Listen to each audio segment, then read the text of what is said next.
안녕하세요. 신용글 교수입니다. 팔정의 환율 변동 효과 두 번째 시간인데요. 지난 시간 말미에 화폐성 항목의 외환 차이와 관련된 설명 그리고 예제를 풀었습니다. 자, 이번 시간에는 계속해서 비화폐성 항목의 외환 차이와 관련된 예제를 풀어보겠습니다. 예제 2번인데요. 카페사는 사업 확장을 위해서 1년도 7월 1일에 미국에 소지하는 토지를 $10,000에 취득을 합니다. 그러나 당초 사업 확장 계획을 일부 축소함에 따라 다음 연도 4월 1일에 이 토지 중 2분의 1을 $6,000에 매각 처분했습니다. X1년 말 현재 토지의 공정가치는 $11,000고요. 갑회사의 기능 통화는 원화이고 달러 대비 원화 환율이 주어집니다. 1년도 7월 1일, 1년도 보고기간 말 12월 말, 2년도 4월 1일 토지를 반만큼 매각할 때 환율이 주어집니다. 물음 1번은 토지를 원가 모형으로 평가할 때 취득일인 7월 1일, 보고기간 말 12월 말일, 매각한 다음 연도 4월 1일에 해야 될 회계 처리를 모두 하자라는 것이죠. 그럼 1년도 7월 1일에 토지를 $10,000에 취득을 하는데요.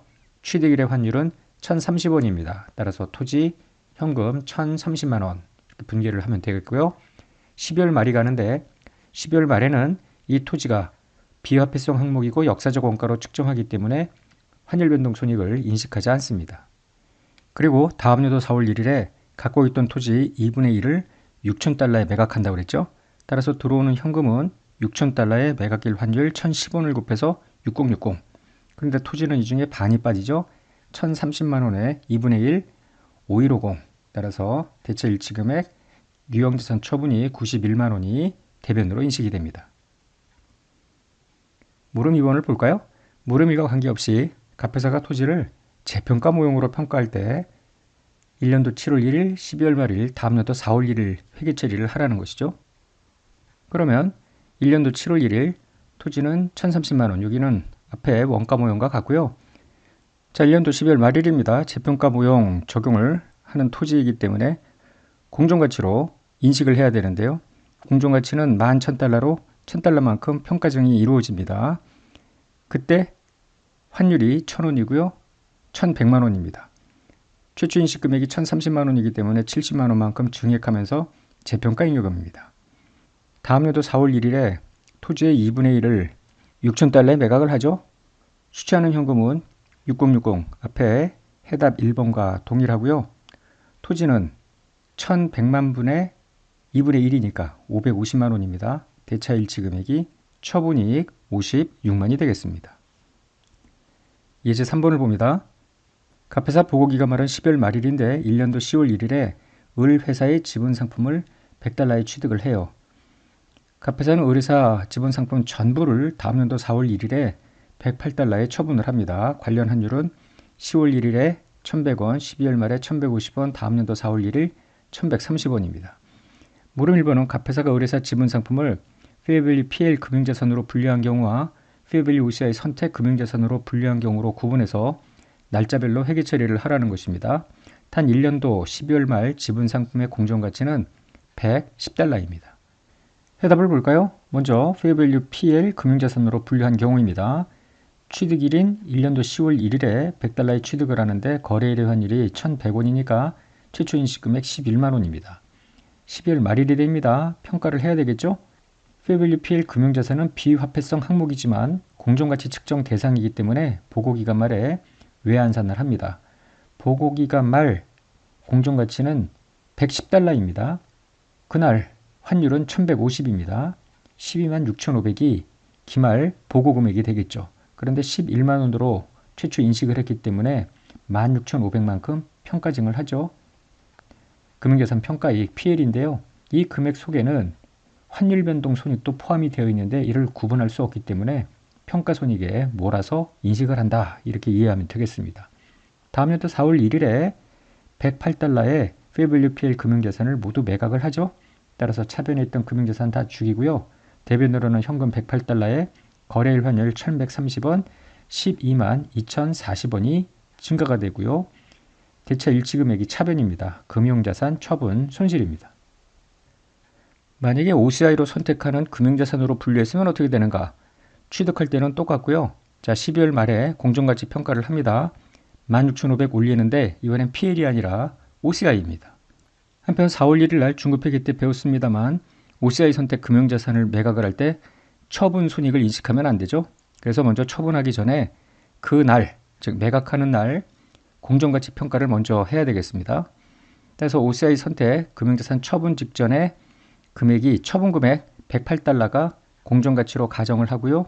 요날 환율 1130원 122040이 돼요. 그런데 장부 금액은 얼마냐면은 126500이죠. 요 금액과 122040의 차이만큼 4460만큼 감액을 시켜야죠. 따라서 금융자산 죽이고요. 여기 OCI 잡아놨던 거 4460을 죽여버립니다. 그러면 페어밸류 OCI 선택 금융자산의 장부 금액은 12만 2040원만 남게 되죠.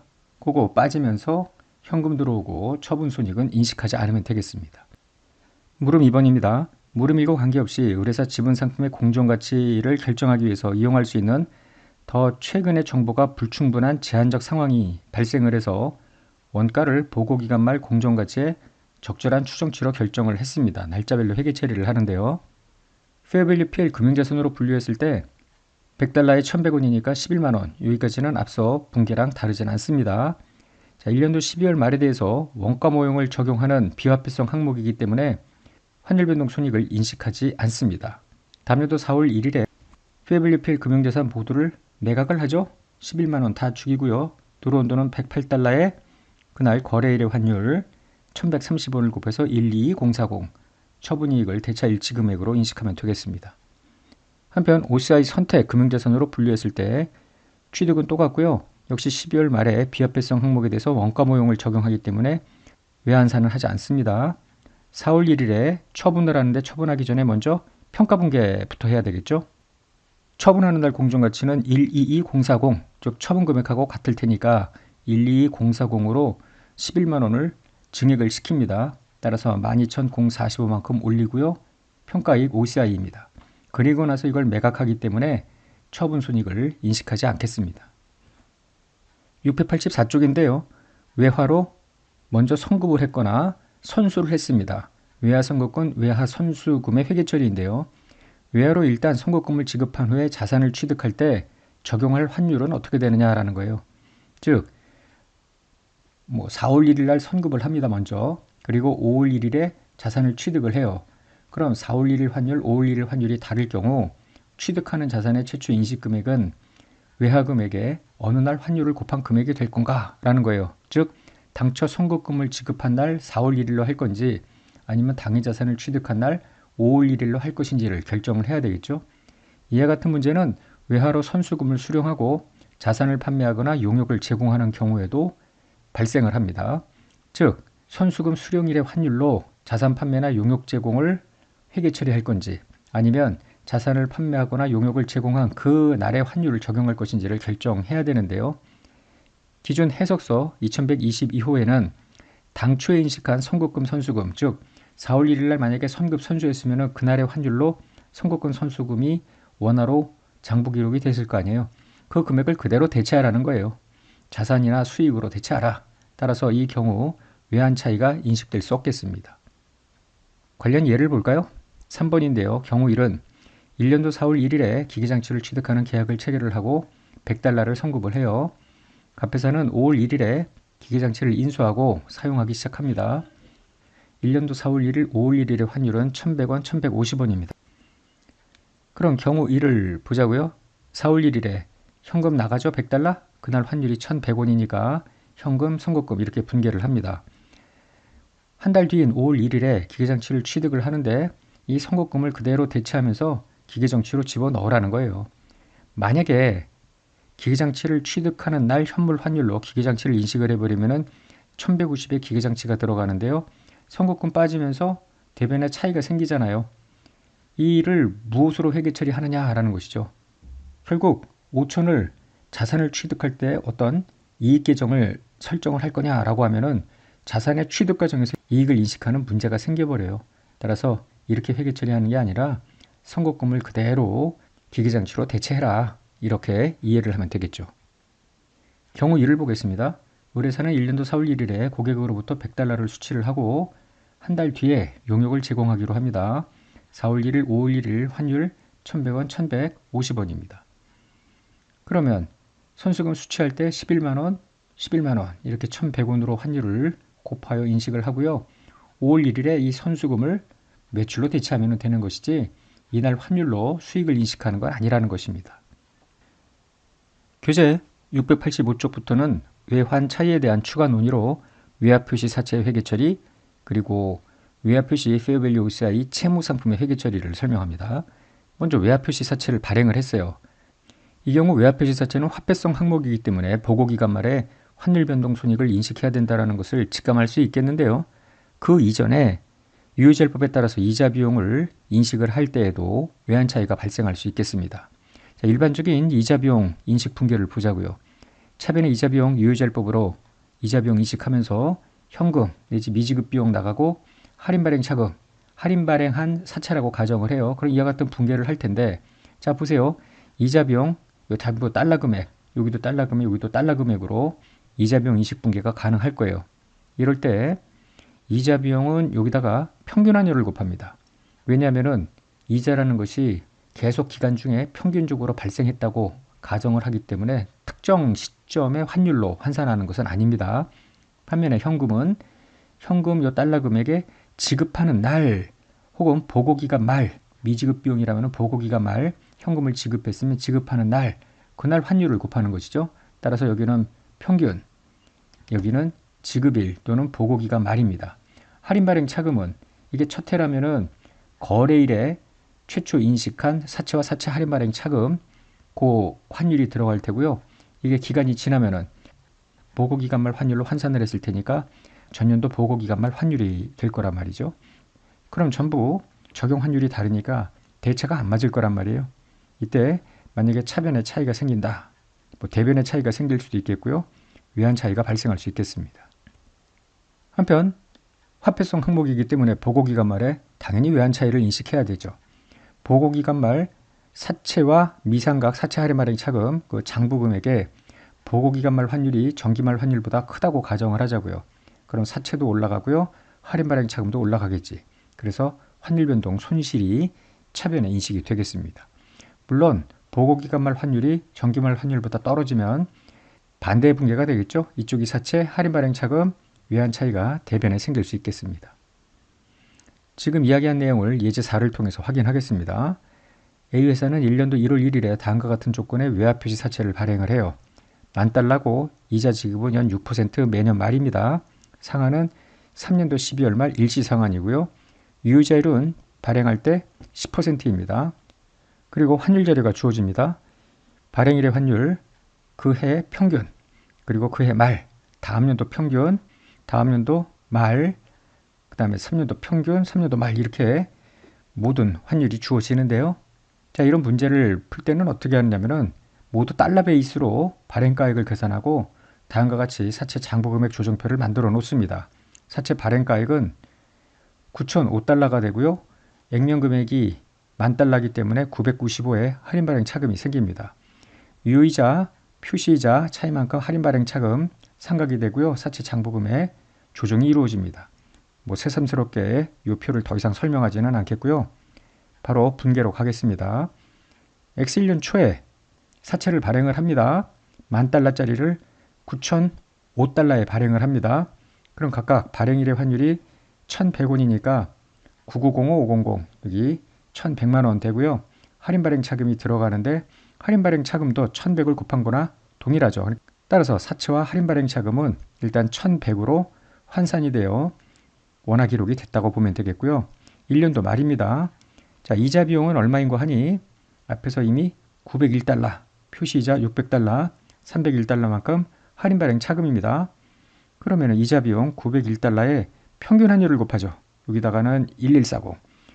나가는 현금은 600달러에 그 날 환율이죠. 거래일 1200. 이미 지금 환율이 달라집니다. 그리고 나서 할인 발행 차금 삼각기 301인데요.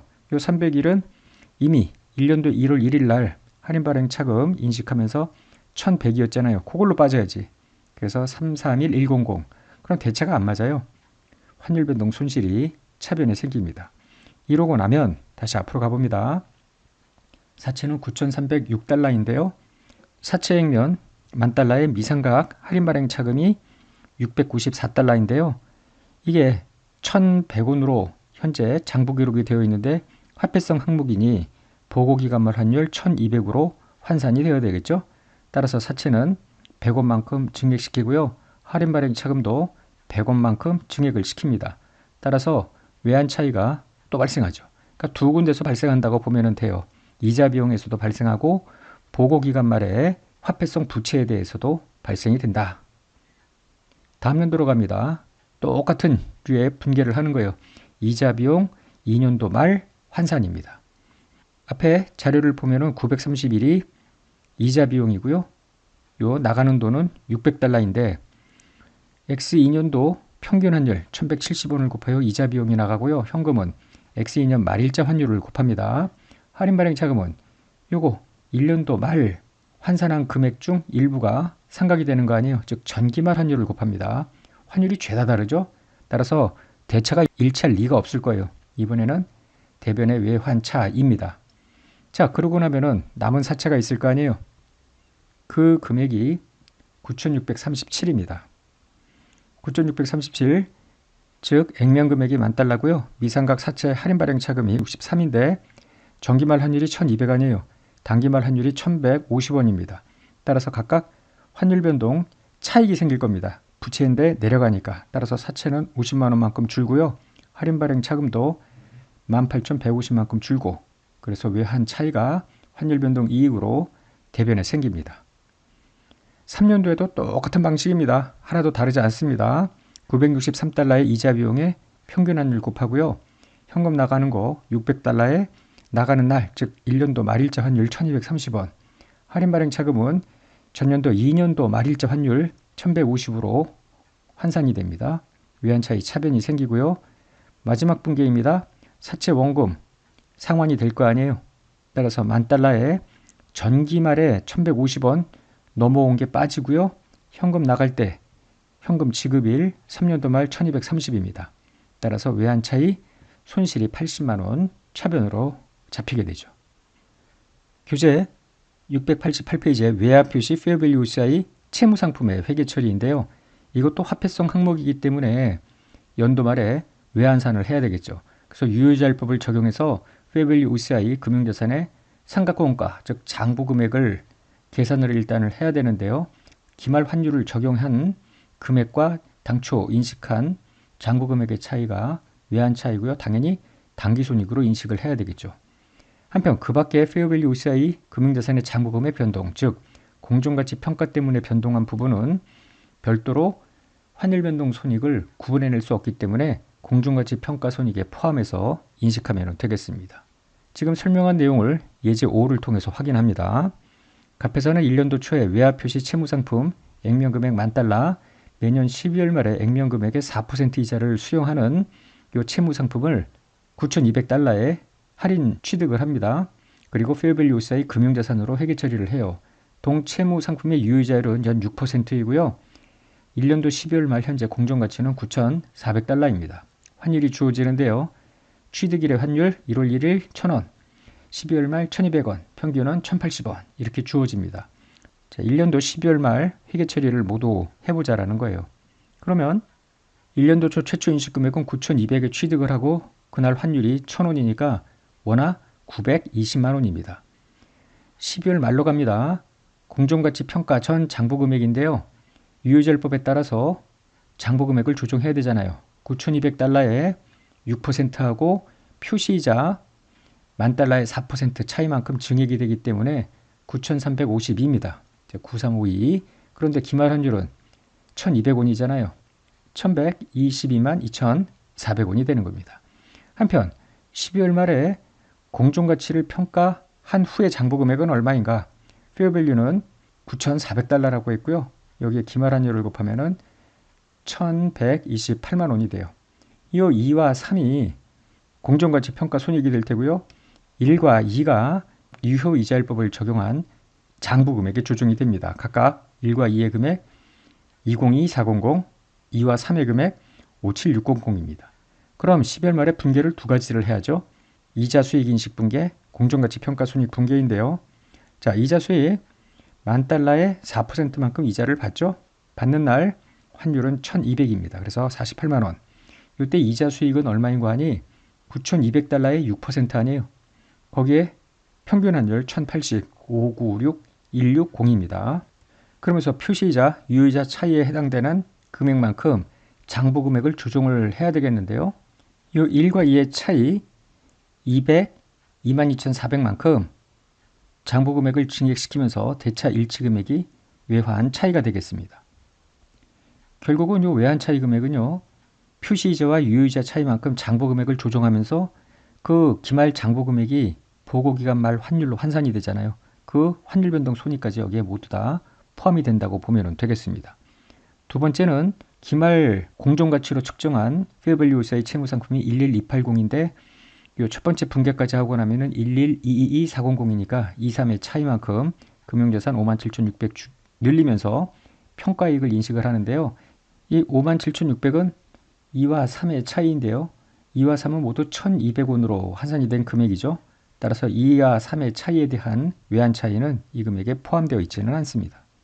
한편 회사가 기능통화를 변경하는 경우가 있을 텐데요. 흔한 경우는 아닐 겁니다. 실제 거래나 사건의 상황에 변화가 일어난 경우에 기능통화를 변경할 수 있겠습니다. 이는 회계정책 변경이 아니기 때문에 변경한 날부터 전진 적용하면 되겠고요. 기능통화를 변경한 날의 환율을 사용해서 모든 항목을 새로운 기능통화로 환산하면 되겠습니다. 한편 비화폐성 항목의 경우에는 그 새로운 기능통화로 환산한 금액이 그때부터 시작하는 역사적 원가가 되겠습니다. 자, 오늘 강의 여기까지 하고요. 다음 시간부터 기능통화 재무제표를 표시통화 재무제표로 환산하는 과정을 설명하겠습니다. 끝내겠습니다.